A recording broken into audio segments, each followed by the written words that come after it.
కొన్ని సంవత్సరాల క్రితం జింబాబ్వేలో జరిగిన సంఘటన ఇది. జోసెఫ్ అనే వ్యక్తి దాదాపు 400 కిలోమీటర్ల దూరంలో ఉన్న తన అత్తగారింటికి వెళ్ళటానికి కారులో ప్రయాణం మొదలుపెట్టాడు. 3 గంటలు గడిచాక రోడ్డు పక్కన ఒక మనిషి నిలబడి లిఫ్ట్ అడుగుతూ కనిపించాడు.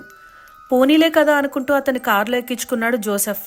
ఆశ్చర్యంగా అతను కూడా అదే ఊరు వెళ్తున్నానని, పైగా తన అత్తగారు కూడా తెలుసని చెప్పాడు. అలానే సరదాగా మాట్లాడుకుంటూ వాళ్ళ ఊరు విశేషాలు చెప్పుకుంటూ వెళ్తున్నారు. కానీ కొంతసేపటికి ఆ వ్యక్తి స్వరం ఒక్కసారిగా మారిపోయి కారు ఆపమన్నాడు. కారు ఆగ్గానే బయటకు దిగి రోడ్డు పక్కన నిల్చుని వాంతులు చేసుకుంటున్నట్టుగా చేశాడు.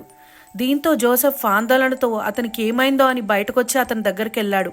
అదే జోసెఫ్ చేసిన పెద్ద తప్పు. అతను వెళ్ళి చూసేసరికి ఆ మనిషి అక్కడ లేడు. చుట్టూ చిమ్మ చీకటి మరియు నిశ్శబ్దం. ఒక్కసారిగా వెనక నుంచి ఎవరో వస్తున్నట్టుగా అనిపించింది. ఆ తర్వాత ఏమైందో జోసెఫ్కి గుర్తులేదు. ఉదయాన్నే రోడ్డు పక్కనున్న రైతు పొలంలో లేచాడు. అతని కారు లేదు, పర్సు లేదు, తను వేసుకున్నవి తప్ప బట్టలు కూడా లేవు.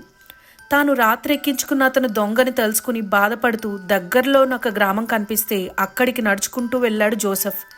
అక్కడి వాళ్ళ సహాయంతో 2 రోజులు ప్రయాణం చేసి వాళ్ళ అత్తగారు ఊరు చేరుకున్నాడు. కానీ అక్కడ అతనికి ఎదురైన దృశ్యం భయానకం. దూరం నుంచే పాటల శబ్దం, పెద్ద గుంపు కనిపించాయి. ఇంటి దగ్గరికి రాగానే అతని కొడుకు కనిపించాడు. కానీ పరిగెత్తుకుంటూ నాన్న దగ్గరికి రావాల్సింది పోయి అతన్ని చూసి అరుస్తూ పారిపోయాడు. గుంపంతా ఒక్కసారిగా నిశ్శబ్దం అయిపోయింది. భార్య పరిగెత్తుకుంటూ వచ్చి కౌగిలించుకుంది. అత్తగారు బయటకొచ్చి చూసి వెంటనే మూర్ఛపోయారు. ఇంటి బయట ఒక పెద్ద శవపేటిక, పైన అతని ఫోటో చూసి జోసెఫ్ షాక్ అయిపోయాడు. ఇంతకీ ఏం జరిగిందంటే, జోసెఫ్ని దోచుకున్నవాడు అతని కారులో వేగంగా వెళ్తూ లారీని ఢీకొట్టి యాక్సిడెంట్ అయి చనిపోయాడు. శరీరం గుర్తుపట్టలేని స్థితిలో ఉండటంతో అతని వాలెట్, బట్టల ఆధారంగా చనిపోయింది జోసెఫే అనుకున్నారంతా.